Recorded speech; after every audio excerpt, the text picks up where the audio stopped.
제 마이크가 잘 들리나요? 여기 모니터를 껐나요? 그래요? 네, 오늘은 저희가 미가서와 그리고 나홈과 그리고 하박국의 말씀을 같이 들으려고 하고 있습니다. 우리 시간 미가와 나홈 하박국의 말씀 중에서 하나님께서 우리에게 주시는 메시지를 듣고자 합니다. 먼저 그 말씀을 증거하기 전에 어제 한국 땅에서 또 싱가포르로 오신 두 분이 계십니다. 우리 안계 선교사님을 오신 분들이신데요. 우리 지영구 선교사님과 우리 박수망 선교사님께서 어저께 잘 도착하셨습니다. 와서 잠깐 인사하도록 하겠습니다. 우리 환영의 박수로 맞이할까요?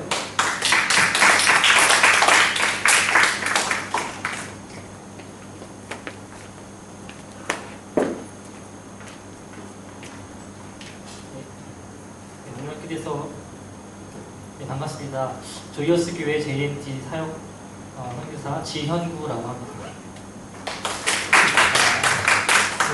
박신혜 선교사님과 장성훈 선교사님 통해서 너무도 귀하고 좋은 곳이라고 많이 교회에 대해서 많이 들었습니다. 저 역시 그 좋은 곳에서, 이 좋은 교회에서 여러분과 좋은 교제 나누면서 복음에 대한 열정 가지고 주님의 몸된 교회를 싱가포르 땅에서 세워가는 귀한 시간 되었으면 좋겠습니다. 사역자 그리고 선교사, 전도사라는 이름을 가지고는 있지만 저와 여러분 모두 하나님께서 귀히 사용하시는 귀한 사람들인 것을 믿고 또 신뢰하며 1년이라는 기간 동안 여러분과 좋은 추억과 교제 나누면서 또 하나님의 몸된 교회를 세워가는 귀한 시간 되기를 기도하고 소망하겠습니다. 부족하고 좀 어눌한 점 많더라도 사랑으로 존경해 주시고 또 이해해 주시고 또 관심 가져주셨으면 더 감사하겠습니다. 감사합니다. 네, 안녕하세요. 조이어스 JNT 2기 훈련을 마치고 생명의 말씀 교회로 오게 된 박수광 선교사입니다. 싱가포르 땅에 복음이 전파될 수 있도록 그런 마음을 가지고 싱가포르에 왔고요. 낮은 자의 마음으로 겸손하게 최고의 하나님을 그리고 하나님이 사랑하시는 생명의 말씀 교회를 열심히 섬기도록 하겠습니다. 감사합니다. 네, 이 두 분 열심히 섬길 수 있도록 여러분 다시 한번 격려의 박수 보내도록 하겠습니다. 네, 우리 미가서 말씀을 보겠는데요. 미가는 남유다 출신입니다. 남유다 출신에도 불구하고 북이스라엘과 그리고 남유다에 동시에 예언했던 예언자가 바로 미가입니다. 미가서의 별명 중에 하나가 소이사야라는 별명을 가지고 있습니다. 그 내용이 뭐냐면은 사실 미가가 선포하고 있을 때 그 이사야가 맞이했던 시대적 상황과 선포의 방법과 내용과 유사한 점들이 많이 있기 때문에 미가서를 소이사야라고도 이야기를 합니다. 특별히 미가서가 유명한 것 중에 하나가 미가서 5장 2절. 그것은 바로 예수님께서 이 땅에 태어나실 때 어디에 태어날 것을 예언하셨는가? 바로 베들레헴에서 태어날 것을 예언했던 그 선지서가 바로 미가서입니다. 그래서 우리가 미가서를 우리가 좀 유명하게 알고 있습니다. 그럼 우리 1장 1절부터 우리 한번 보도록 하겠습니다. 미가서 1장 1절입니다. 시작!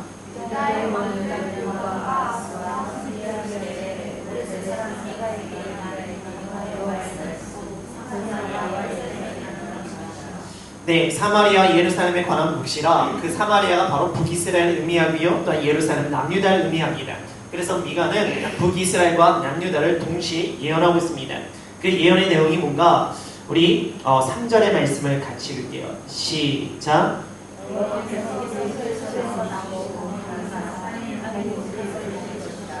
바로 땅의 높은 곳을 밟으실 것이다 라고 이야기합니다. 그들 마음 가운데 교만하고 하나님을 떠난 그들의 가늠되고 우상되어지는 모습을 하나님께서 밟으시고 심판하신다는 내용입니다. 우리 7절과 8절을 같이 읽을게요. 시작.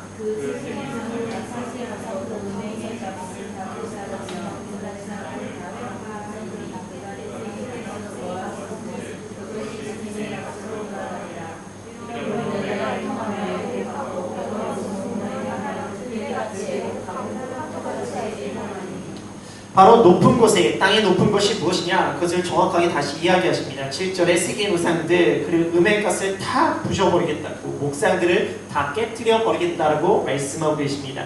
그것을 보면서 사실 미가가 애통하고 애고라며 벌거벗은 모습을 행하며 들깨같이 애곡하고 타조같이 애통하는 모습이 일어나고 있어요. 여러분들 사실 벌거벗은 몸으로 예언했던 사람이 있습니다. 누군가요? 누구죠? 우리 들었는데 우리 이사야 20장 3절을 볼게요. 이사야 20장 3절입니다. 이사야 20장 3절 우리 같이 읽어볼까요? 시작.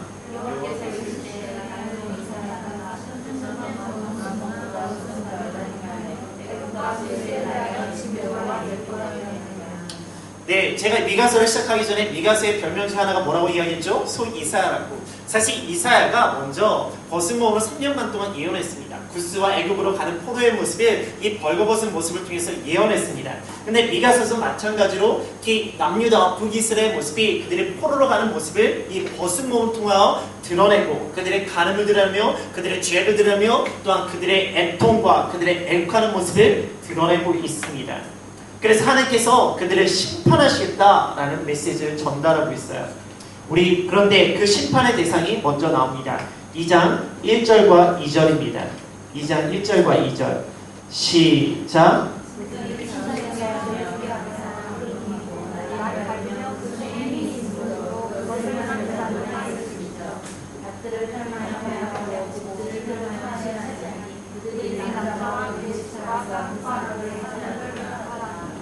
그들의 모습이 어떤 모습이냐면 죄를 꾀하는 모습이에요. 그리고 악을 꾸미고요. 그리고 남의 것들을 빼앗는 모습이 있습니다. 누군가 권력자들이에요. 그들의 힘이 있기 때문에 그들의 능력이 있기 때문에 그들은 강압으로 남의 것을 빼앗는 모습이 기록되어 있습니다. 그런데 그들이 그렇게 행하고 있는데 그것으로 끝나지 않고요. 6절을 볼게요. 6절 시작.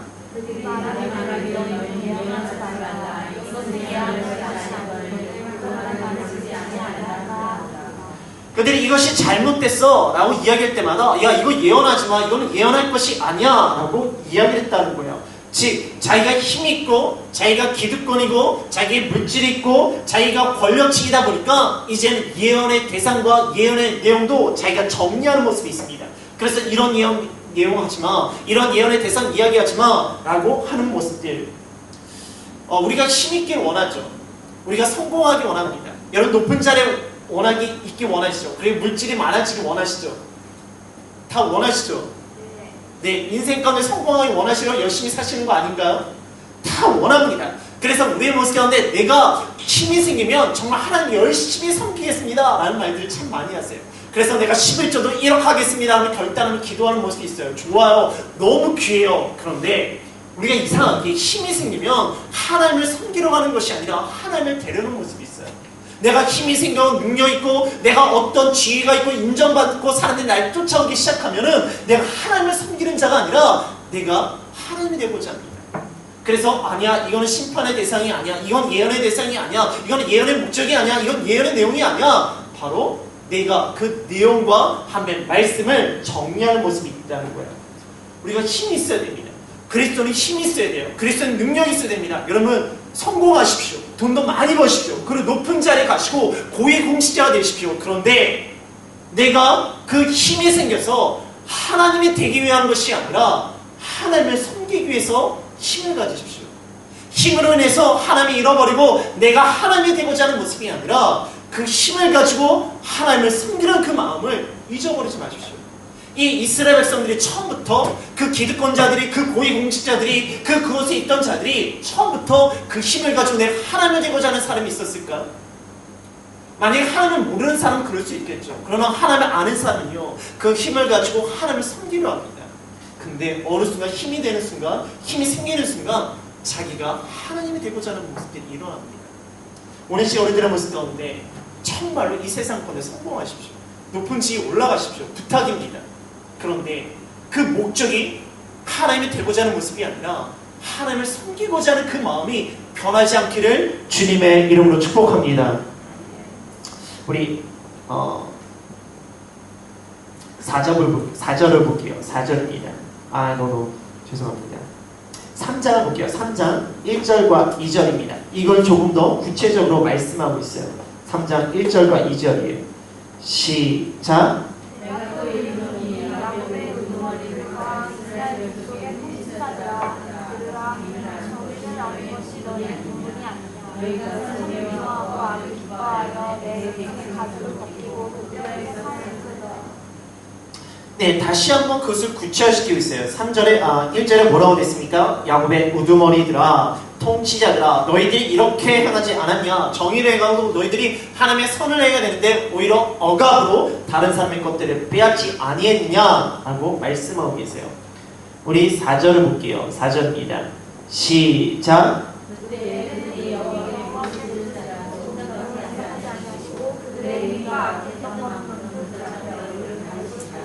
이들이 하나님을 모릅니까?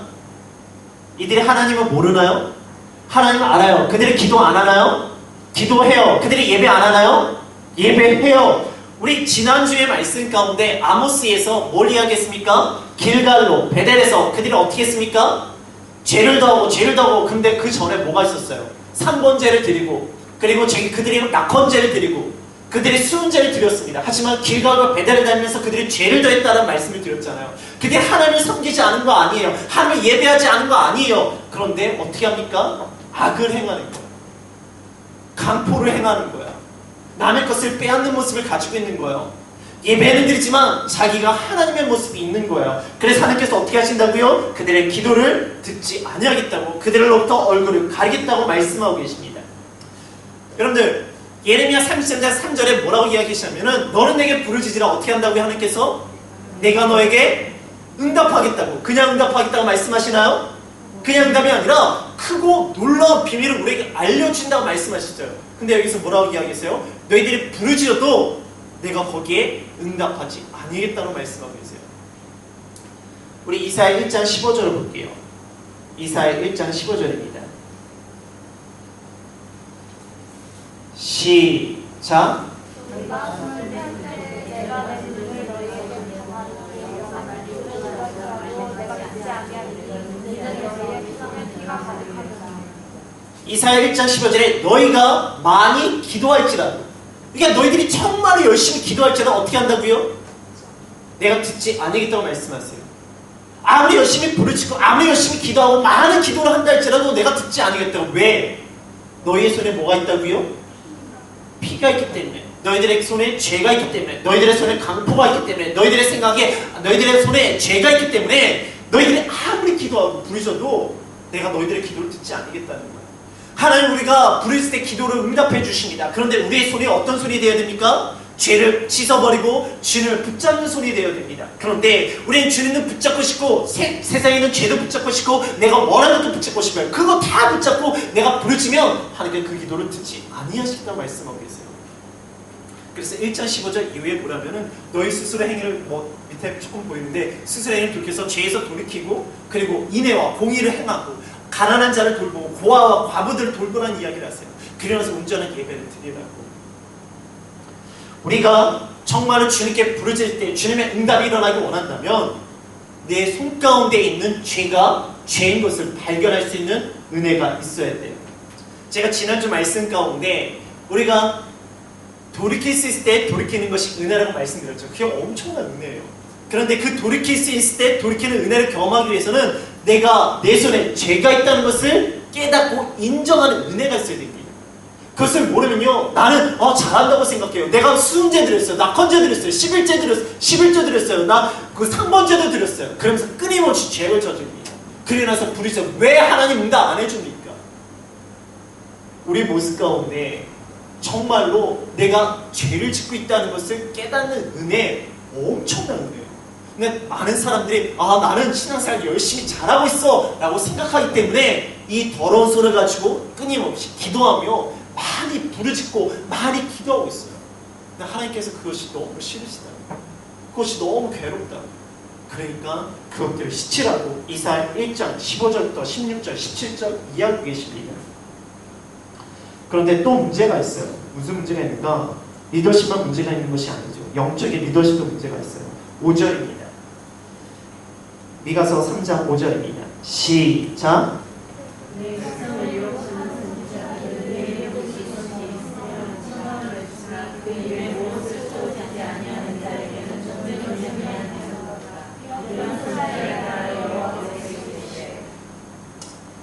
뭐라고 이야기했냐면 그때는 내용하죠. 너희들이 아무것도 말할 것이 없을 거라고. 근데 그들이 예언을 합니다. 그런데 어떨 때 예언합니까? 평강과 전쟁을 이야기하는데 언제 평강을 이야기합니까? 입에 뭔가가 있으면 평강이에요. 근데 입에 뭔가를 안 주면 뭐라고 이야기합니까? 전쟁이에요. 저 사람이 나에게 좋은 것을 주면 그 사람의 평강을 이야기합니다. 근데 저 사람이 나에게 좋은 걸 주지 않아요. 그러면 전쟁과 심판과 두려움을 줍니다. 기준이 뭡니까? 하나님의 기준이 아니에요. 자기의 이익과 자기의 유익이 기준이 되어집니다. 그래서 이것을 통해서 사람들로 하여금 내가 원하는 것을 듣기 위해서 그 사람의 좋은 것을 주고자 하는 것, 그들대로 뜻대로 하고자 하는 모습들이 일어난다는 거예요. 우리 예레미야 5장 31절을 볼게요. 예레미야 5장 31절.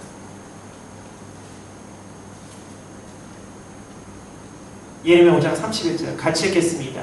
시작. 선지자들은 거짓을 예언하며 지도자들은 자기 권력으로 쓰리며 백성으로 슬프게 여기니 만사자의 너희가 어찌하였냐. 뭐라고 이야기냐? 선지자들은 거짓을 예언하고요. 제사는 자기 권력으로 이야기하는데 문제는 뭐냐? 그것을 백성들이 좋게 여기는 거예요. 그것을 원하는 거예요. 왜? 우리가 원하는 대로 해달라는 거예요. 우리가 듣기 좋은 이야기를 해달라는 거예요. 우리가 뜻하는 대로 해달라는 거예요. 그런 모습들이 일어난다는 거예요. 그런데 미가가 뭐라고 이야기하는가? 8절의 모습입니다. 8절 시작. 오직 제사는 여호와의 영으로 말미암아 능력과 정의와 진리로 충만해져서 야곱의 영과 이스라엘의 죄를 그들에게 보이리라. 어떻게 합니까? 나는 사람들의 그 돈의 논리, 힘의 논리, 나에게 잘해주는 거, 못해주는 거 그런 논리가 아니라 뭐로 이야기한다고요? 나는 여호와의 영으로 말미암아 능력과 정의와 용기로 충만해졌어. 내 입에 무엇이 채워지는 것이 중요한 것이 아니라 내 영의 하나님의 말씀으로 채워지는 것이 그의 삶 가운데 중요하다고 이야기합니다. 그리고 우리가 이런 하나님의 사람을 통해서 말씀을 듣는 모습이 일어나야 된다는 것이죠. 우리 시어른들의 모습 가운데 우리가 어떤 기준으로 살아가고 있는가, 그것을 다시 한번 11절 중에서 다시 한번 이야기해 주세요. 11절입니다. 시작.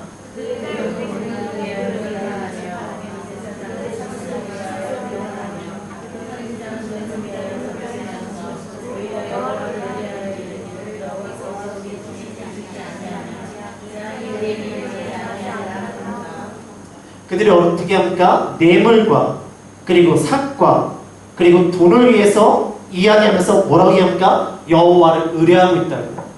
그들의 우두머리와 그들의 그들의 제사장과 그들의 그들의 선지자는요, 돈과 그리고 뇌물과 그리고 삭을 위하여 잘못된 것을 이야기해요. 그러면서 뭘 위해서 한다고요? 여호와를 위해서. 그들이 하는 내용은 뭡니까? 다 물질이에요. 돈을 위해서 하면서 그들의 입술에는 뭐라고 이야기합니까? 여호와를 위해서. 우리의 모습 가운데 말과 생각은 참 하나님의 뜻을 이야기하는 사람들이 있어요. 정말 말과 생각은 하나님의 뜻과 하나님의 정령, 하나님의 공의와 하나님의 사랑과 하나님의 용서를 이야기합니다. 그런데 결정적인 때는, 뭔가를 선택할 때는 언제나 세상에 원리되는 모습이 있어요. 이것이 사실 이곳에 기록된 사람들만의 이야기는 아니에요. 우리가 평상시에 언제나 믿음을 이야기하고 사랑을 이야기하고 하나님의 영광을 이야기합니다. 그러나 뭔가를 결정을 선택할 때는 우리는 항상 세상의 원리대로 나가는 모습이 있어요. 머릿속과 입속에는 믿음의 논리지만 우리들의 결정의 행동에는 세상의 원리들이 있습니다. 이것이 우리의 믿음의 갭이에요. 이 믿음의 갭을 점점 줄이는 게 성화의 과정입니다. 우리의 모습 가운데 이것이 그 이스라엘 백성들에게 있었던 모습으로 끝나는 것이 아니라 사실 우리들의 삶의 모습도 있어요. 우리가 얼마나 머릿속과 입에서는 정말 말씀대로 살아가고 싶잖아. 그리고 말씀대로 행하고 싶은 모습이 있잖아. 그러나 결정적인 때, 우리가 선택할 때, 뭔가를 결정할 때 우리의 모습 가운데는 세상의 논리와 세상의 원리들로 결정할 모습이 있어요. 그러면 뭐가 믿음일까요? 우리의 생각과 우리의 말의 믿음일까요? 아니면 우리가 결정하는 것이 나의 믿음의 모습일까요?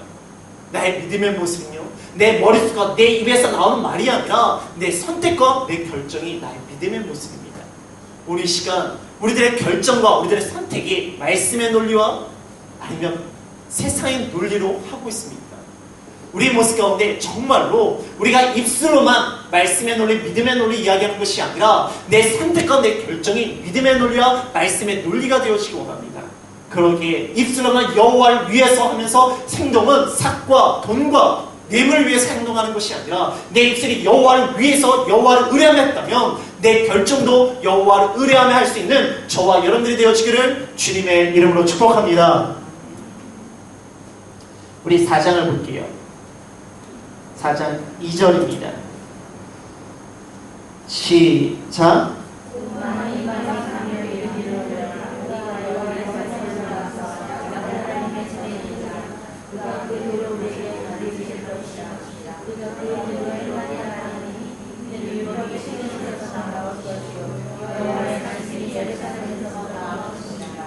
네, 이것도 우리가 익숙한 찬양이죠. 근데 이 말씀을 통해서 우리가 익숙하기보다는 사실 이사야 2장 3절을 볼게요. 이사야 2장 3절입니다.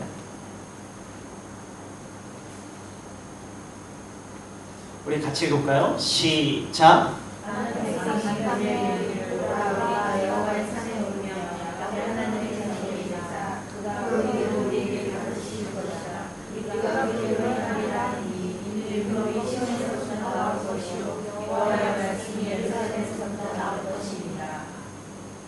네, 미가서 4장 2절에는요 도를 가르치고 행함입니다. 그리고 이사야 2장 3절에는요 듣고 행함이에요.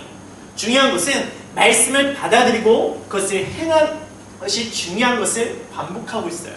이사야도 말씀하시고 미가에도 말씀하고 계십니다. 우리가 요나의 말씀을 들었어요. 요나가 니느웨가 어떤 성이죠? 큰 성이에요. 며칠 길에 가야 되죠? 3일 길에 가야 됩니다. 그런데 요나가 물고기 뱃속에서 막 열심히 회개했어요. 회개하고 나서 그 물고기 뱃속에서 나와서 니느웨를 가서 며칠 길 동안 그가 선포합니까? 하루 길을 선포해요. 여러분 생각해보세요. 걷기만 해도 3일 길입니다. 그럼 내가 복음을 증가하며 걸으면 며칠 길이 될까요? 모르겠죠. 적어도 3일 길보다 더 걸릴 거예요. 그렇죠. 그런데 그의 모습 가운데는 그 3일 길보다 더 걸려야 될 그 거리를 하루 길만에 다 끝내버리는 거예요. 그의 마음껏에 정말로 열정과 정말 그 땅이 회복되길 원하며 하나님의 마음을 가지고 전했는가? 아니라는 거예요. 그저 회개는 했지만 살았기 때문에 이제는 그래 어쩔 수 없이 한다는 마음으로 막 던지고 다닌 거예요. 근데 어떻게 됩니까? 그냥 던지고 다녔는데 그런데 니느웨가 백성들이 회개하고 왕이 회개하고 거기다가 가축까지 금식을 시켜버린 거예요. 그러니까 하나님의 돌이키세요. 뭐가 중요합니까? 그것을 통해서 말씀을 전한 자가 중요한가? 아니면 말씀과 말씀을 받아들인 자가 중요한가? 말씀을 전한 자도 중요해요. 그런데 더 중요한 건 뭐냐? 사람을 변화시키는 건 말씀이라는 거예요. 그리고 그 말씀을 받아들인 자가 중요합니다. 정말로 전한 자가 열정을 가지지 않고 전한다 할지라도 그 말씀이 그들의 마음판에 심겨지면 그곳에서 돌이킴이 일어나고 니느웨가 회개되고 회복되는 역사가 일어난다는 거예요. 그런데 말씀은 동일하지만 그 말씀을 전하는 자가 더 뛰어난 능력이 있다 할지라도 말씀을 받아들인 자가 그것을 거부하면 거기에 어떤 일도 일어나지 않아요. 가장 뛰어난 말씀의 메신저가 누구겠습니까? 말씀 자체신 예수 그리스도입니다. 그런데 예수님과 제자를 영적으로 비교할 수 있을까요? 없어요. 근데 재미난 사건이 있어요. 우리 마가복음 6장 3절과 5절 볼게요. 마가복음 6장 3절과 5절 볼게요. 시작.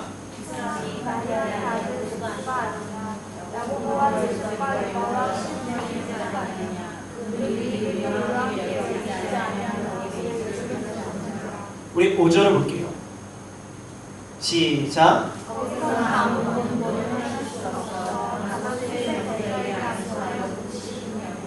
예수님이세요. 예수님은 말씀 자체예요. 그런데 그곳에 가셨어요. 근데 그들의 마음밭이 어떻습니까? 배척하는 거예요.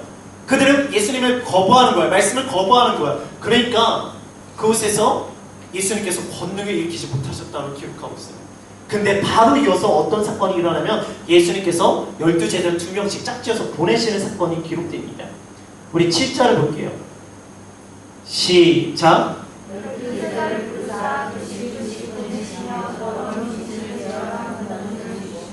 12절을 볼게요. 시작.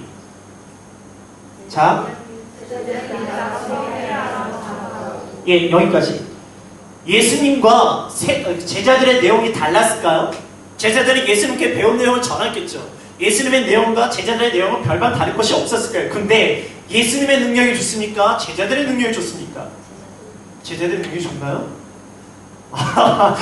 보시면 어떡해요. 하지만 결론적인 거지만 실질적으로 예수님하고 제자들하고 비교하면 누가 능력이 좋으세요? 예수님이 좋지 않아요. 제자들이 당하면 제가 당했어요. 그래서 결과고 그걸로 가지고 그 예수님과 제자들의 능력을 비교하면 된다는 거예요? 안 된다는 거예요? 안 된다고요. 13절을 읽어볼까요? 시작. 뭐라고 된 거예요? 그러면 제자들이 예수님 더 뛰어난 말씀의 메신저고 더 뛰어난 능력자입니까? 아니라고요. 말씀이 중요하고 말씀을 받아들인 자가 중요해요. 아무리 예수님의 능력이 많고 말씀 자체이지만 그것을 받아들이지 않으면 거기에 능력이 일어나지 않아요. 그런데 말씀이 부족한 제자들이라 할지라도 예수님의 말씀을 그들에게 전할 때 그들의 마음을 받아들임으로 통할 때 그곳에 역사에 일어납니다. 우리의 모습 가운데 정말로 말씀을 듣고 행하는 모습이 있어야 됩니다. 그런데 우리에게 중요한 것이 선지자, 전하는 자가 너무 중요해요. 그래요, 중요해요. 중요한데 정말 핵심은 말씀과 말씀을 듣는 자의 마음 상태예요. 그래서 예수님께 끊임없이 우리에게 뭘 이야기합니까? 듣고 행하는 자가 나의 가족이라고. 그리고 말씀에 대한 비유를 통해서 씨 뿌린 비유를 통해서 좋은 밭이 되었지만 30배, 60배, 100배의 결실이 일어난다고 말씀하고 계십니다. 오늘 시간 우리가 말씀을 때 오동수 목사 설교 잘 못해요. 저도 잘 알아요. 제 메시지 그렇게 뛰어나지 않은 거 알아요. 제가 딜리버리가 그렇게 좋지 않은 것도 알아요. 그런데 오늘 오동수 목사의 설교 방법이 아니라 하나님의 말씀을 들으십시오. 그리고 그 말씀을 받아들일 때, 그 말씀을 받아들인 말씀을 행할 때 그곳에 주님의 능력이 일어날 줄 믿습니다. 오늘 시간 그 말씀을 듣고 행하는 저와 여러분들이 되어지기를 주님의 이름으로 축복합니다. 우리 5장 2절을 볼게요. 5장 2절입니다. 시작.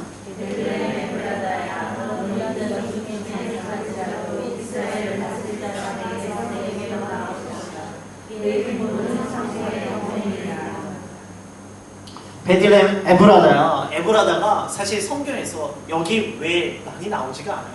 근데 구약에서 에브라다라기보다는 에브라스로 표현되어집니다. 근데 베들레헴 에브라시 누구의 동네냐면은 사실 룻기 1장 2절을 볼게요. 룻기 1장 2절입니다.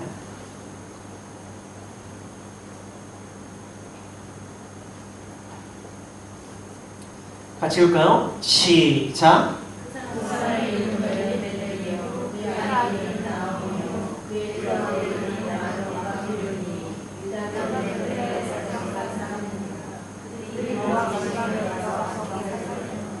네, 여기서 베들레헴 에브라 사람이라고 이야기합니다. 이게 어디냐면 룻기의 내용이에요. 룻기는 누구와 관련된 내용입니까? 보아스를 만나는 내용이에요. 보아스랑 룻이랑 결혼해서 거기서 어떤 사건이 일어납니까? 다윗의 자손이 나오는 모습이 일어나요. 그래서 예수님께서 어디에서 태어나신다고요? 다윗의 고향 베들레헴에서 태어난다고요. 그래서 베들레헴 에브라다라는 모습으로 연결되어지고 있습니다. 그래서 미가서를 통해서 그 하나님의 그 구원자 메신저가 바로 베들레헴 에브라스에서 태어난다는, 다윗의 동네에서 태어난다는 예언이 바로 미가서에서 등장합니다. 우리 6장으로 가볼게요. 6장 2절입니다. 6장 2절 시작.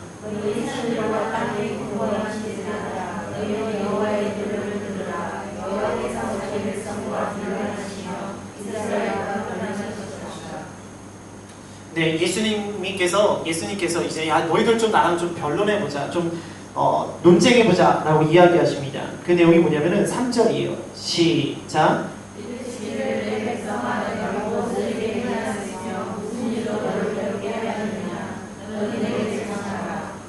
네, 내가 너한테 도대체 뭘 했는데 내가 뭐 잘못한 거 있냐 라고 하나님께서 답답하신 나머지 묻고 계시는 거예요. 야, 내가 너를 얼마나 사랑했는데, 내가 얼마나 너희들 잘해줬는데, 근데 너희들 어떻게 나한테 이럴 수가 있어? 어떻게 배신할 수 있고 내가 원하는 것보다 너희들의 그 잘못된 우상과 가늠의 모습으로 살아갈 수 있냐? 라고 묻고 계시는 거예요. 근데 이럴 때 있잖아요. 하나님 때문이에요. 하나님 때문에 제 인생이 이렇게 됐어요. 하나님 믿다가 제 인생이 망가졌어요. 하나님 때문에 내 인생 내가 이렇게 상처받고 괴롭고 너무나 힘들어요. 이렇게 우리가 원망할 때가 있잖아요. 근데 하나님께서 보고 계시는 거예요. 야, 내가 너한테 잘못한 거 있니? 내가 너 어떻게 해줬네? 하면서 이야기하시는 것 내용이 뭐냐면 출애굽 내용입니다. 내가 너 종되었던 땅에서 내가 이끌어줬잖아요. 그리고 너희들 어려울 때 그 광야길에서 내가 구름 기둥과 불 기둥으로 만나 메추리를 먹게 하고 너희들을 성막을 짓게 하고 그래서 반석에 솟아나는 물을 먹게 하고 그리고 너희들이 가질 수 없었던 땅 안악자손이 있었다. 그 땅을 어떻게 취했어? 여리고서 어떻게 취했어? 그것을 통해서 너희들이 어려울 때 내가 너희들을 지켜주고 보호해줬잖아 하는 것을 말씀하고 계세요. 그리고 나니까 미가가 고백합니다. 6절이에요. 6절입니다. 시작.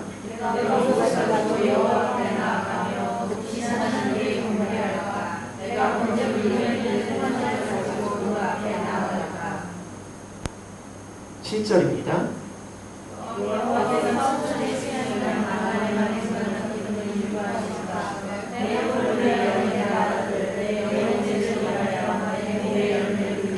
(8절입니다)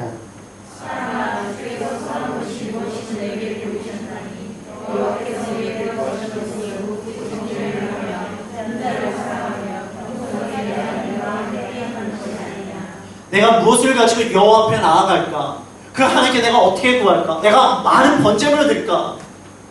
근데 하나님께서 원하는 것이 무엇이라 이야기합니까?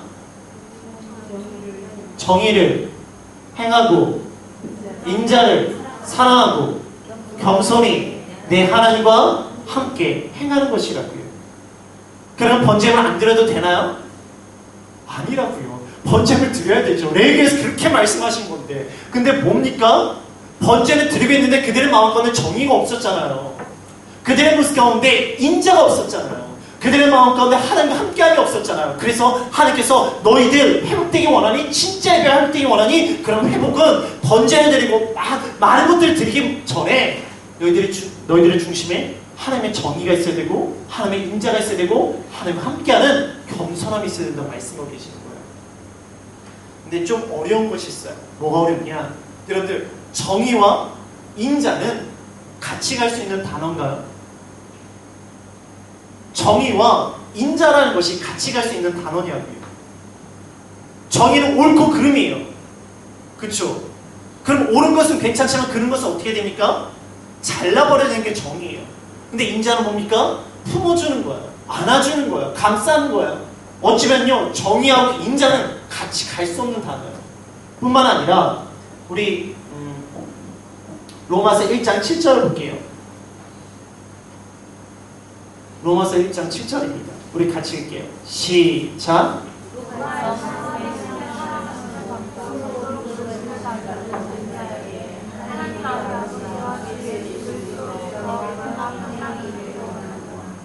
로마서 1장 7절에 은혜와 평강이라는 단어가 있습니다. 은혜와 평강이라는 단어는 사실 사도 바울이 모든 선지서에 안부를 인사할 때는 항상 하는 것이 은혜와 평강이 있을지어다 라고 이야기해요.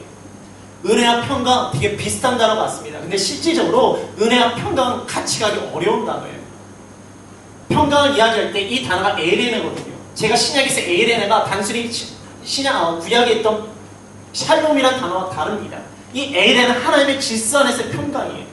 그러면 질서와 은혜는 같이 갈 수 있는 단어인가요?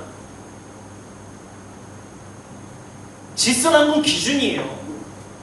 사람들이 이거 엎드려야 되지 않습니까? 한편에는 아니야 은혜대로 해야 됩니다. 이게 바로 은혜와 평강이 막 싸우는 모습이에요. 근데 사도 바울은 뭐라고 이야기합니까? 모든 교회마다 은혜와 평강이 있어야 된다. 뭔가 기준도 있어야 되고 거기에 은혜도 있어야 된다. 질서도 있어야 되고 거기에 인자도 있어야 되는 거야. 그럼 그걸 어떻게 합니까? 누군가를 향해서 인자를 베풀고 누군가는 기준을 대고 누군가는 기준으로 안 된다고 하고 누군가는 받아들이고 내가 기준이 되어진 것이 아니라 뭐라고 이야기합니까? 사도 바울이 주 예수 그리스도로부터 나로부터 은혜와 평강이 아니라 예수 그리스도로부터 오늘 말씀 가운데도 하나님의 공의와 하나님의 인자가 어떻게 되어야 된다고요? 겸손함으로 하나님과 함께만을 통하여 우리가 인간으로 돼서 우리가 평강과 은혜를 이야기하는 것이 아니에요. 우리가 중심이 되어서 정의와 인자를 이야기하는 것이 아닙니다. 하나님과 함께합니다. 하나님이 함께하기 때문에 그 두 단어가 상극이 되어지는 단어일 수도 있지만 오히려 하나님 앞에서 합력하여 선을 이루는 모습이 일어난다는 거예요. 교회는요, 기준도 있어야 되고요, 은혜도 있어야 돼요. 교회는요, 정의도 있어야 되고요, 인자함도 있어야 돼요. 근데 그 중심에 뭐가 있어야 됩니까? 사람이 아니라, 내 감정이 아니라 하나님이 있어야 됩니다. 그럴 때 교회가 건강해져요. 한쪽에선 인애를 이야기하고 한쪽에선 정의를 이야기하고 수없이 싸우고 있습니다. 근데 다 중심에 자기들이 있어요. 오늘 시간 내 중심에 은혜, 내 중심에 평강, 내 중심에 정의, 내 중심에 인자가 아니라 하나님과 함께하는 겸손함, 예수 그리스도로 나오는 은혜와 평강, 인자와 정의를 통하여 정말 내 삶 가운데 아름다운 일들, 우리의 공동체가 아름다운 공동체, 주님께서 원하시는 그 공동체가 되시기를 주님의 이름으로 축복합니다.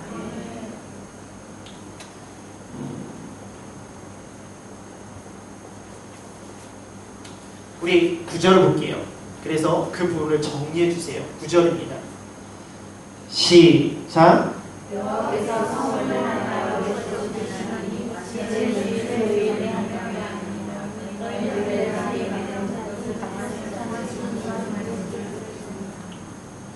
여호와께서 성을 향하여 외쳐 부르시되 지혜는 주의 이름을 경외함이라고 해요.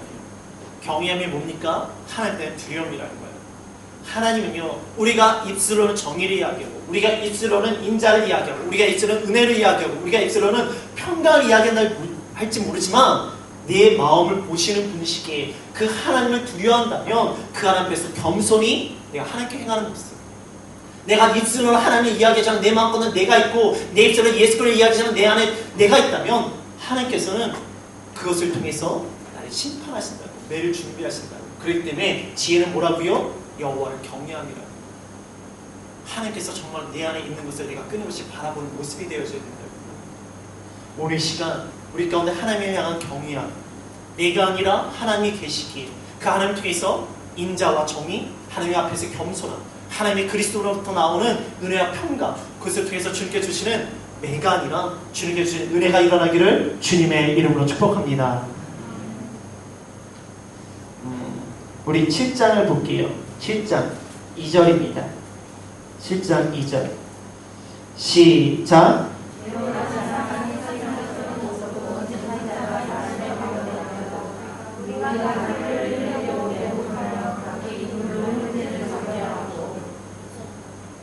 뭡니까? 결론적으로 경건한 자가 세상에 아무것도 없다는 거예요. 다 죄인이라는 거예요. 선인이 없다는 거예요. 우리 4절을 볼까요? 4절 시작.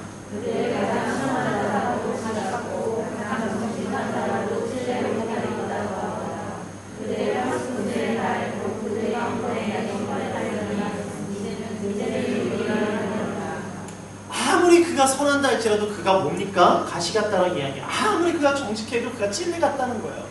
그러니까 거기 있는 사람들이 다 내가 선하고 내가 정직하고 넌 선하지 않고 너는 악하고 너는 죄인이야, 서로 찌르고 아파하고 괴롭히는 모습이 있다는 것이죠. 비슷비슷한 사람들끼리 왜 그러냐고. 다 죄인인데. 그래서 미가가 뭐라고 이야기합니까? 7절입니다. 7절 시작.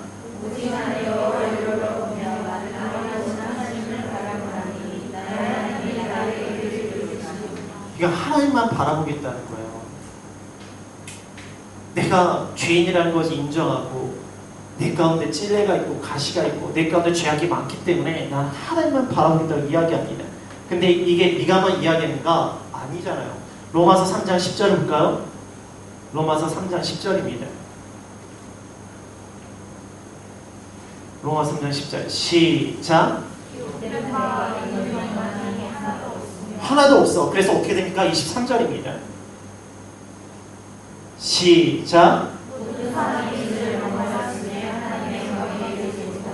하나님의 영광이 이루지 못해요. 그런데 어떻게 됩니까? 24절입니다. 시작.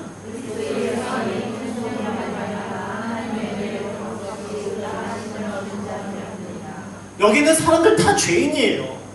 그래서 우리가 하나님의 영광을 이룰 수가 없어요. 그런데 무엇 때문에? 예수를 통하여 하나님의 은혜로 우리가 구원 얻게 되어진다라고 말씀하고 계십니다. 그러니까 우리가 다 똑같은 사람이에요. 오동성사나 여기 초신자나 오동성사 밖에 있는 사람은 별반 다를 거 없어요. 그런데 뭐 때문에? 예수 그리스도 때문에. 예수 그리스도 그 이름 하나 때문에 달라지는 거예요. 그래서 미가가 뭘 이야기합니까? 선의는 없어. 다 가시아 찔레야. 너희들 다 똑같아. 아무리 선의라 할지라도, 아무리 뛰어난 자라도 다 가시아 찔레야. 그래서 내가 하나님만 바라보겠다고. 그러면서 그가 바라보는 그 하나님이 어떤 하나님인가? 18절과 19절입니다. 시작.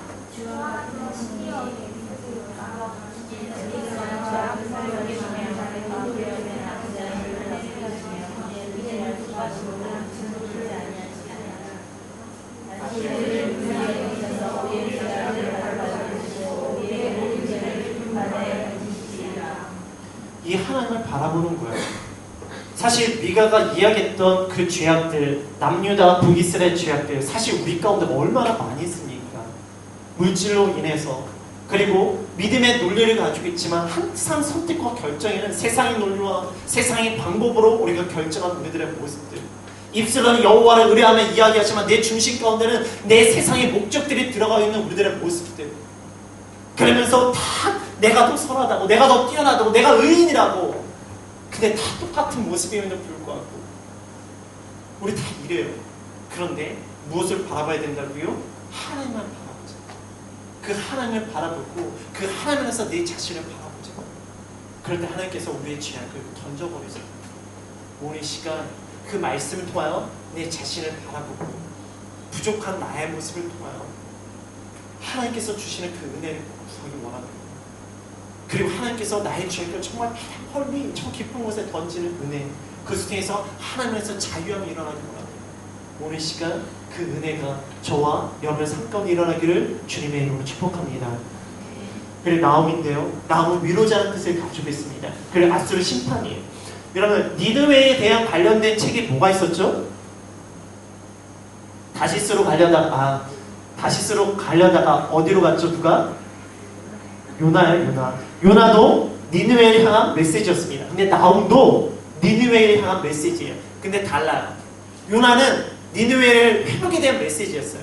그리고 사실은 니느웨가 초점이기보다는 열린 결론을 통해서 누구에게 메시지를 주십니까? 요나에게 메시지를 주세요. 근데 나움은요, 그 아술에 대한 심판, 그리고 아술의 심판을 통한 남유다의 회복입니다. 사실 아술가 어딜 멸망시키나요? 북이스라엘 멸망시키잖아요. 근데 북이스라엘 멸망시킬 때 그 아술가 강한 세력이었습니다. 그 시대에. 그러니까 북이스라엘만 영향을 줬을까요? 아니에요. 남유다에게 영향을 줬어요. 그런데 아술가 멸망되어지니까 그 다음 때 일어난 왕이 누구냐? 요시야 왕이에요. 요시야 왕을 통해서 남유다가 회복되는 역사가 일어나거든요. 그래서 나움은요, 그 아술의 멸망을 통해서 남유다의 회복을 이야기하고 있어요. 그래서 이 복음서에, 이 예언서에는 심판과 멸망이보다는 그 아술의 심판과 멸망을 통해서 남유다의 회복과 그리고 소망을 이야기하는 책이기도 합니다. 우리 1장 2절 볼게요. 1장 2절입니다. 시작.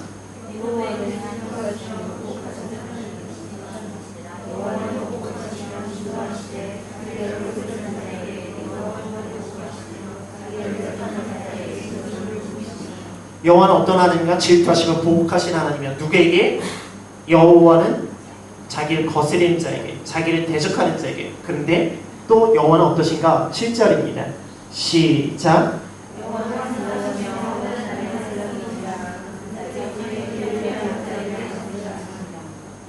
여호와는 어떠시다고요? 여호와는 선하신 하나님이에요. 어떤 자에게? 자기를 의뢰하는 자에게. 여러분들 지금 이 시간 어떤 자가 되기 원하십니까? 여호와를 대적하는 자가? 여호와를 거스리는 자가 되기 원하십니까? 아니면 여호와를 의뢰하는 자가 되기 원하십니까? 그러기 원하시죠. 여호와를 의뢰하는 자가 되기 원하시죠. 그래서 여호와께서 나의 산성되시고 여호와께서 나에게 선하신 분이 되기 원하시죠. 그러면 그거를, 그 논리를 선택할 때 그렇게 행하시라고요. 근데 우리는 그런 하나님을 기대하지만 우리의 모습에서 어떻게 합니까? 선택과 결정은 하나님을 거스리는 선택을 할 때가 있어요. 하나님을 대적하는 선택할 때가 있다고요. 그럼 어떤 하나님을 만나나요? 질투와 분노 하나님을 만난다고요. 어떤 하나님을 만나기 원하세요? 선하시고 나에게 산성되시는 하나님을 만나기 원한다면 하나님을 신뢰하고 의지하십시오. 할렐루야. 우리 15절을 볼게요. 15절입니다. 시작.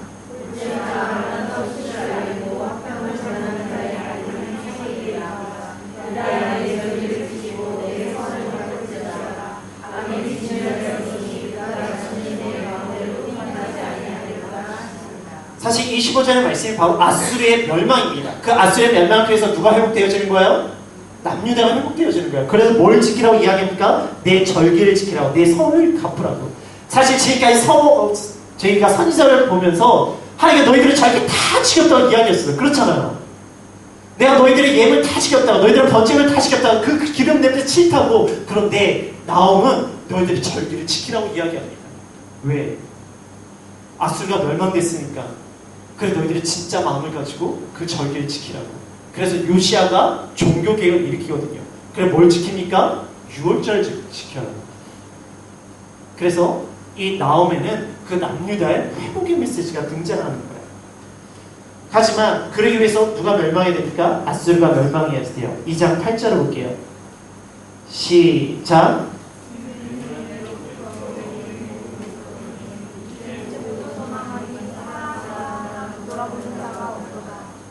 돌아보는 자가 없는 땅이 된다는 거예요. 3장 3절입니다. 시작.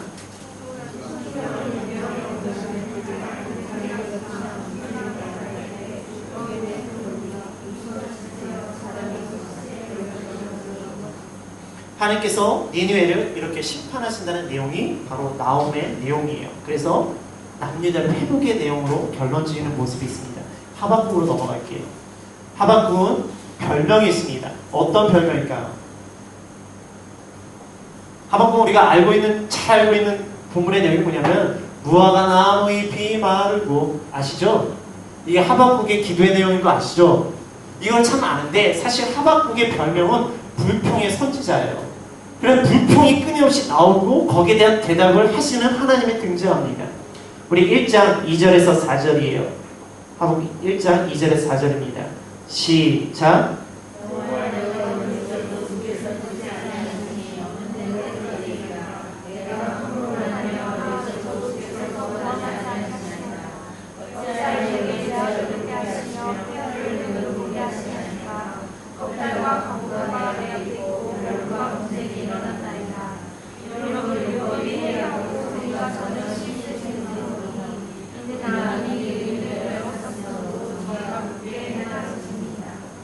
네, 하박국 1장 2절에서 내가 부르짖어 주께 듣지 아니한다고. 우리가 아까 보았던 미가서 말씀에도 부르셔서 하나님께서 응답 안 하신다고 그랬어요. 근데 거기에 뭐가 있습니까? 죄악이 있었어요. 그럼 하박국 선지자에게도 죄가 있는가? 아니죠. 죄가 있는 것이 아니에요. 선하게 살아갑니다. 그래서 더 분노가 일어나는 거예요. 하나님 왜 악으로 인해서 괴롭힘과 어려움을 당해야 되냐고. 근데 이 불평 우리에게도 있잖아요. 근데 우리에게는 사실 죄악도 있어요. 근데 하박국은 선한 마음으로 그렇게 부르짖어요. 그런데 똑같이 부르짖던 사람이 있습니다. 시편 13편 1절에서 2절을 볼게요. 시편 13편 1절에서 2절입니다. 같이 읽어볼까요? 시작.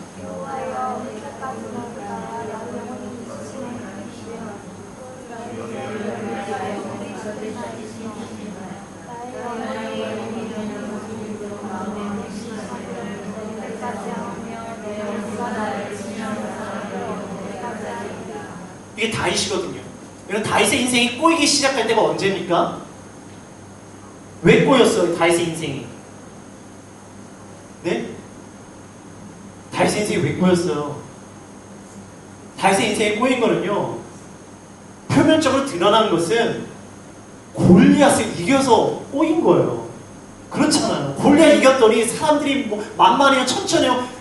사울은 천천히고 다윗은 만만하니까 사울이 열받아가지고 그 다음부터 다윗을 죽이려는 모습이 있잖아요. 근데 그 전에 더 꼬였던 이유가 뭡니까? 기름 부음이었어요. 그러니까 사울이 얘가 왕이 될 걸 안 거예요. 그러니까 걔를 죽이려고 그렇게 안달해놨잖아요. 다윗이 잘못해서 이런 어려움을 당합니까? 막 미친 짓 하고 막 침 질질 흘리면서, 그리고 그 불황자들이랑 같이 다니면서 그런 어려움을 당하면 들판에서 자야 되고 막 그런 인생을 살아야 돼요. 왜? 하나님 때문에. 이거 얼마나 억울해요. 그러니까 다윗이 차라리 어느 때까지냐고. 내가 왜 인생 이렇게 살아야 되냐고. 도대체 그냥 평범하게 난 살고 싶었는데, 양치는 자로 살고 싶었는데 왜 나에게 그냥 기름 붓고 내가 왜 달리아서 이겨서 내가 이 꼴을 당해야 되냐고요. 얼마나 화가 났겠어요. 저도 화났어요. 여러분 화날 것 같아요? 아, 여러분 되게 선하시니까. 저는 악해서요 화났을 것 같아요. 그런데 다윗이 그렇게 불평하고 5절과 6절을 볼게요. 5절과 6절입니다. 시작.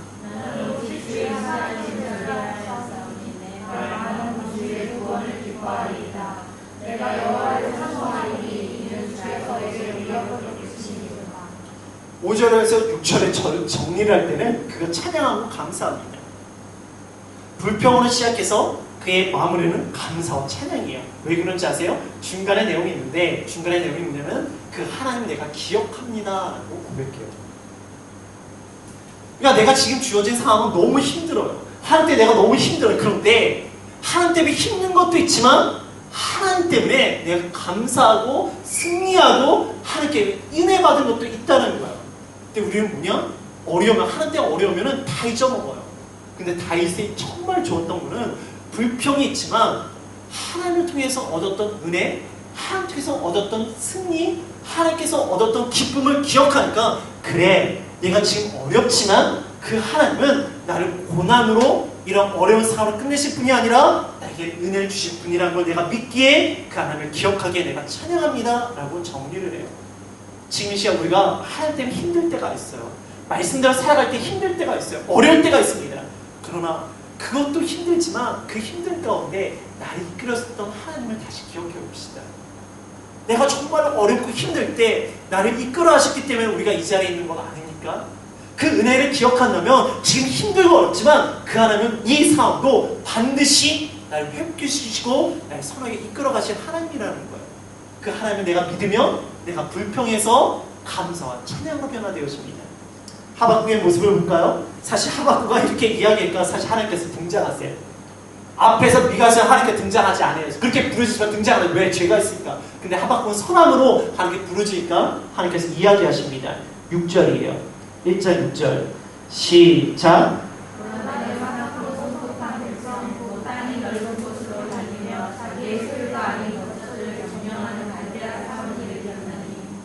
그래서 갈대아 사람으로 내가 그때가 심판할 거야. 걱정하지 마. 네가 그렇게 안 해도 내가 심판할 거야 라고 말씀하세요. 그런데 2차 불평이 나옵니다. 2차 불평이 뭐냐면은 13절이에요. 13절을 볼게요. 시작.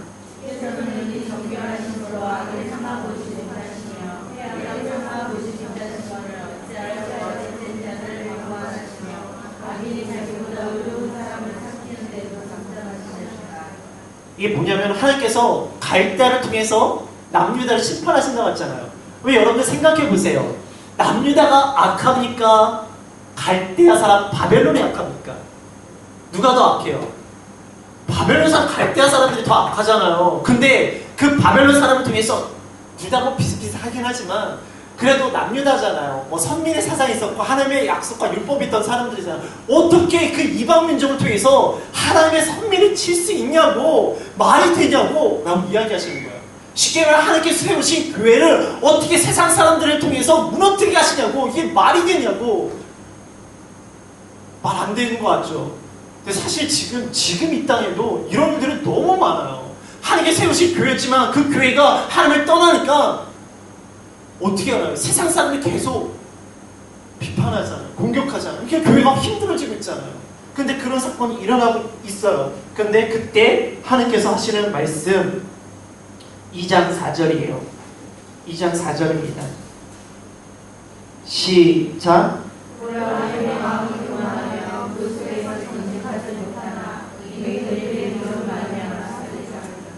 제가 봤을 때는요, 남유다도 교만하고 바벨론도 교만해요. 제가 봤을 때는요, 남유다도 정직하지 못하고 바벨론도 정직하지 못해요. 근데 의인은 뭘로 산다고요? 믿음으로 산다고요. 그 믿음이 뭔가? 우리 히브리서 10장 36절 볼게요. 히브리서 10장 36절입니다.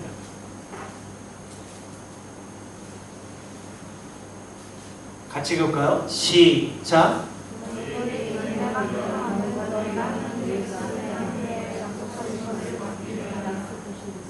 38절도 볼게요. 38절입니다. 시작.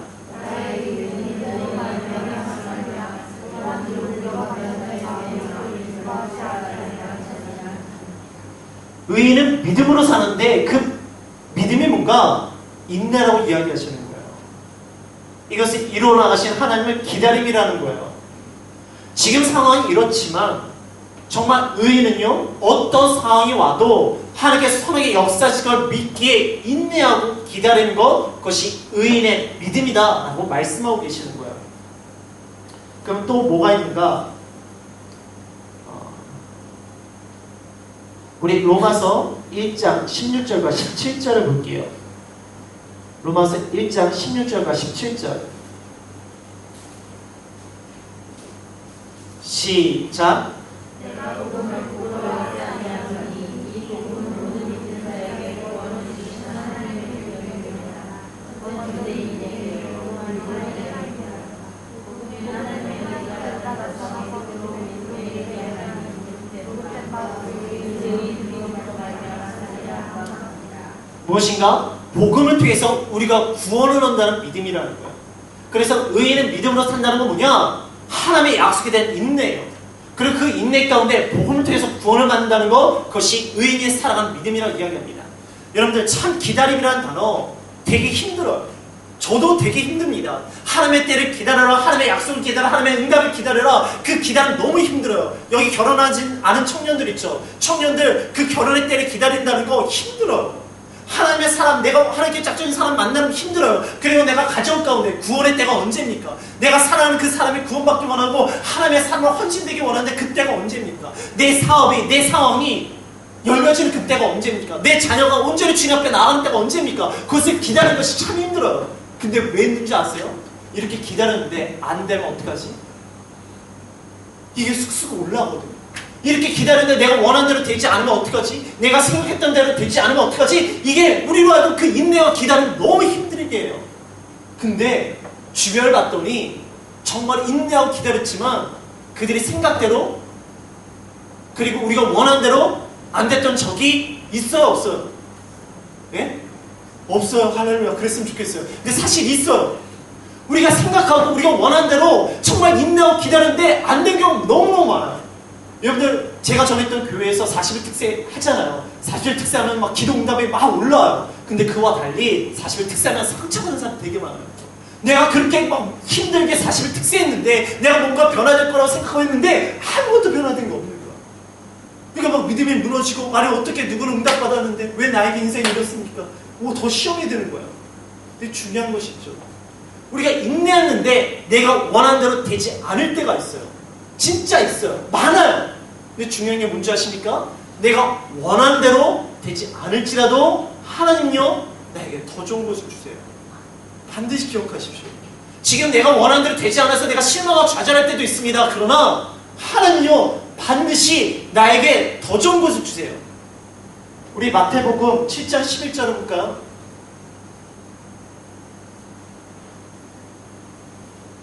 마태복음 7장 11절 우리 같이 읽겠습니다. 시작.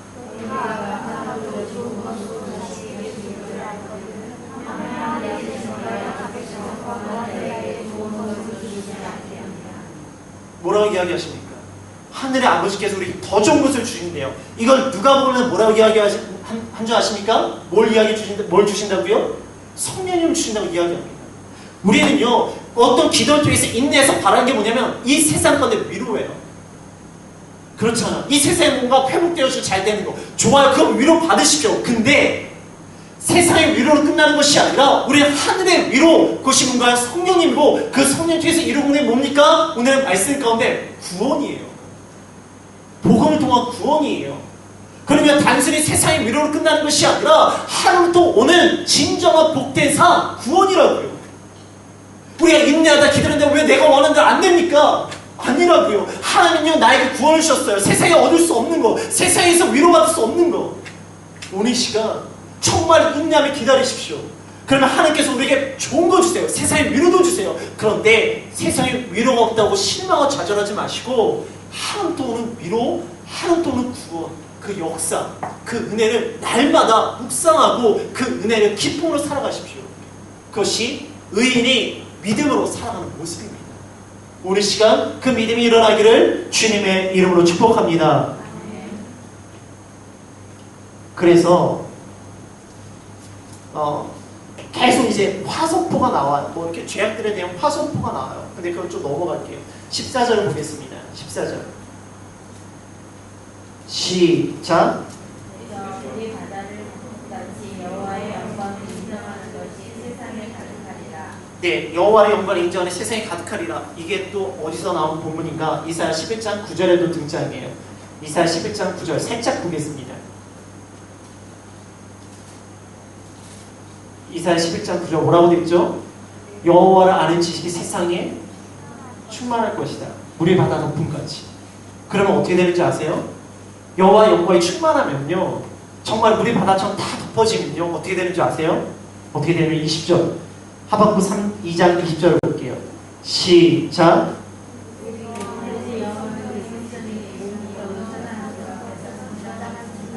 잠잠해지는 거예요. 불평이 떠나는 거야. 원망이 떠나는 거야. 내 가운데 의심이 떠나는 거야. 그냥 조용히 잠잠히 주님, 역시 주님이시군요 라는 고백이 일어난다는 거야. 이 대표적인 사람이 누굴까요? 성경에서 나름대로 의인이라고 자기 부르짖던 한 사람 있잖아. 나 의인이야. 나 진짜 잘 살았어. 누구예요? 맞아요. 욥기예요. 욥기 쭉 볼게요. 욥기 38장 3절입니다. 욥기 38장 3절이에요. 같이 볼까요? 시작. 네, 38장 3절 다시 큰 소리로 시작.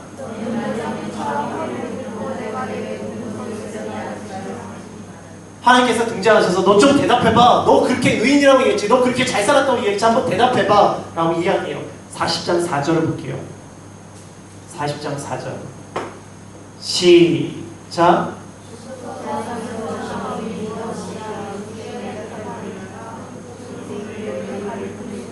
그냥 입을 가린다고 이야기합니다. 그리고 42장 36절 보겠습니다. 42장 36절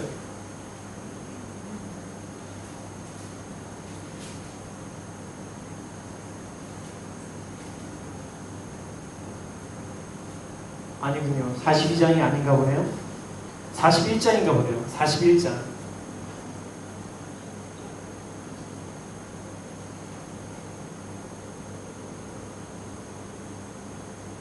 죄송해요. 제가 다시 볼게요.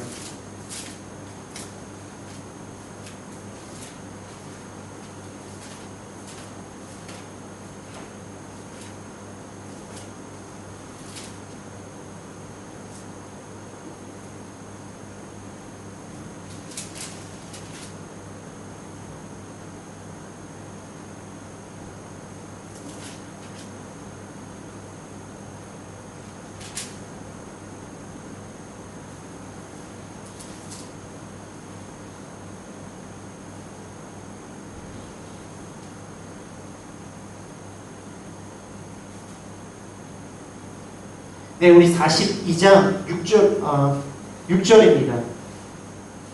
5절과 6절이에요. 같이 읽게요. 3절과 6절입니다. 42장 3절과 6절입니다. 시작.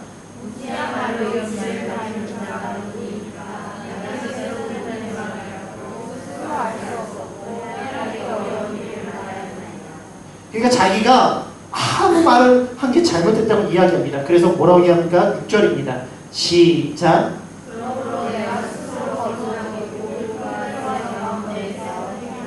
그래서 회개했다는 거예요. 막 나는 의로워요. 난 잘 살아요. 나는 죄진 거 없어요. 라고 이야기했는데 그러면서 하나님이 등장하니까 너 대답해봐. 할 말 없어요. 하나님. 저 입 가릴게요. 그러면서 내가 어두운 말들을 했거든요. 제가 잘못된 말들을 했거든요. 그러니까 저 회개하겠습니다. 라는 내용이에요. 하나님이 등장하면요, 우리가 잠잠해질 수밖에 없어요. 우리가 원망하고 불평하고 이야기할 것들이 사라진다라고 말씀하십니다. 오늘 이 시간 우리가 하나님 앞에서 좀 잠잠해졌으면 좋겠어요. 그 원망하고 불평하고 끊임없는 내 안에 일어난 수많은 것들, 내 하나님 앞에서 그 하나님을 바라볼 때 내 안에 수많은 소리들이 잠잠해지고 하나님의 말씀, 하나님의 사랑, 하나님의 뜻 그것만이 내 입술 속에 선포되어지고 하나님의 복음, 하나님의 말씀을 증거하는 삶, 그 선교자의 삶 그것만이 내 입술 가운데 일어나기 원합니다.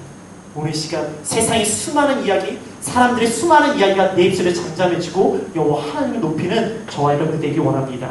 3장을 볼게요. 3장 빨리 보도록 하겠습니다. 3장은 사실 우리가 되게 유명한 말씀이 있어요. 뭔가 주의 부흥을 속히 이루소서라는 말씀이에요. 우리 17절에서 18절을 볼게요.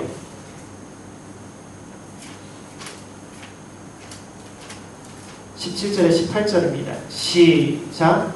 유독 무화과 나무가 무성하지 못하며 포도나무에 열매가 없으며 감람나무에 수출이 없으며 밭에 내 것이 없으며 우리의 양이 없으며 외양간에 소가 없을지라도 나는 여호와로 너를 기뻐하며 나의 구원의 하나님을 말미암아 기뻐합니다. 이게 사실 우리가 제일 잘 알고 있는 하박국의 말씀이에요. 근데 그 말씀을 이루기 위해서 어떤 일을 해야 되는가?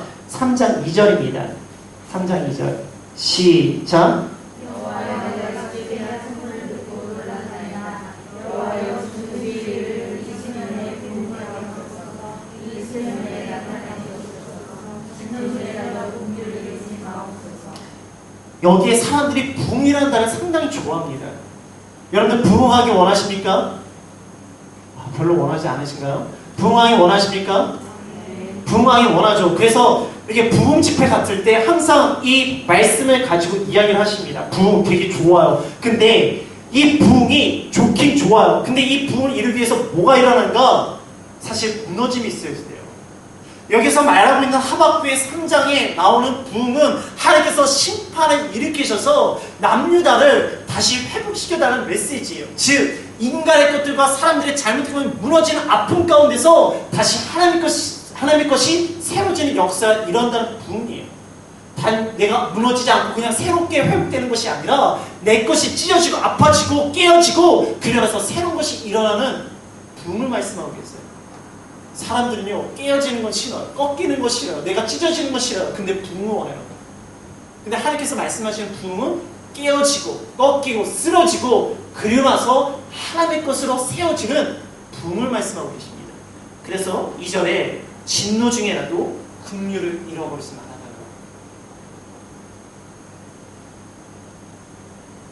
여러분 생명의 말씀교회 부흥되기 원하시나요? 아멘. 그러면요 생명의 말씀교회가 그냥 회복되는 거 끝나는 것이 아니에요. 이 생명의 말씀교회에 하나님의 것이 아닌 사람의 것들이 있는 것이 찢어지고 아파지고 꺾어지는 그런 고통 속에서 하나님의 것으로 세워지는 부흥이 진짜 부흥이라는 거예요. 단순히 사람들이 많아진다고 부흥이 아니라 정말 잘못된 것들이 깨어지고 찢어지는 아픔들 그 속에서 주님께서 원하시는 대 다시 일어나는 그 모습들 그것이 진짜 부흥이에요. 여러분 오늘 큐티 하셨나요? 마태복음 12장 44절에 45절에 보면 귀신 나갔다가 다시 돌아가려는데 거기에 어떻게 되냐면 청소하고 수리되었다고 이야기해요. 그래서 그냥 자기 혼자 못 들어가니까 어떻게 합니까? 더 악한 귀신 7명을 데리고 들어갑니다. 회복이 됐어요. 근데요 더 악한 귀신 7명이 들어가서 나중에 형편이 더 좋았다고 이야기합니다. 현재가 더 어려워졌대요. 회복됐는데 왜 그런지 아세요? 그냥 거기에 청소되고 수리된 것이 아니라 비었고 청소되고 수리된 거예요. 청소되고 수리된 곳에 하나님이 계셔야 되는데 하나님이 없고 회복만 된 거예요. 그러니까 더 악한 귀신이 들어가서 거기서 주인 노릇하고 형편이 더 어려워지는 모습이 있습니다. 사람들이 회복을 위해 기도합니다. 근데 회복되고 나서 오히려 하나님을 떠나요. 예배 자리를 떠나요. 기도의 자리를 떠나요. 오히려 회복되어져서 물질이 많아지니까 회복되어 건강이 넘치니까 오히려 세상 가운데 즐기는 모습 빠져드는 것이에요. 이게 회복인가요? 아니에요. 더 나중 형편이 더 좋은 거예요. 회복이 오히려 복이 아니라 화가 되어지는 모습입니다. 주님께서 원하시는 회복은 뭔가 18절과 19절 내가 여호와를 인하여 즐거워한다는 거예요. 아무리 외양간에 송아지가 없고 내가 무화과 나무가 없을지라도 나는 여호와를 인하여 기뻐하는 거예요. 다 무너졌다 할지라도 내 안에 하나님이 계시기에 그 하나님께 나를 일으키시고 나를 청소하고 나를 수리시키시기에 그것부터 일어나는 모습들이 일어나는 거예요. 세상이 다 무너져도 내가 하나님을 찾았습니다. 그게 진짜 부흥이에요. 그걸 통해서 다시 일어나는 거. 그게 진짜 부흥이라고요. 오늘 시간 그냥 겉으로만 뭔가 일어나고 뭔가 늘어나는 것에 대해서 하나님이 없고 그냥 세상 사람을 보기에 화려한 일어나는 것들이 아니라 그 세상에 화려한 것들이 무너지고 하나님 안에서 일어나는 그 진정한 회복, 그 진정한 부흥 그게 하나님께서 원하시는 부흥입니다. 우리 하나님께서 원하시는 삶이에요. 오늘 그 부흥이 일어나기를 주님의 이름으로 축복합니다. 이제 우리 함께 기도할게요.